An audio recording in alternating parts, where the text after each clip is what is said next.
Привет всем, ребят. Ну вот я уже не знаю, что делать.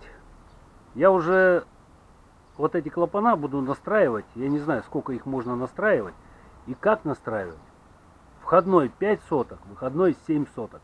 Как стучал, так и стучит. Вот приехал только и, значит, записал вот камеру к двигателю поближе, придвинул, и вот звук там должен слышать. Не знаю что, вот стучит. Один товарищ мне посоветовал, я там звезды в магазине, звезды покупал. Вот он мне посоветовал, говорит, я уже 15 лет настраиваю, говорит, не надо никаких температурных вот этих вот, никаких зазоров.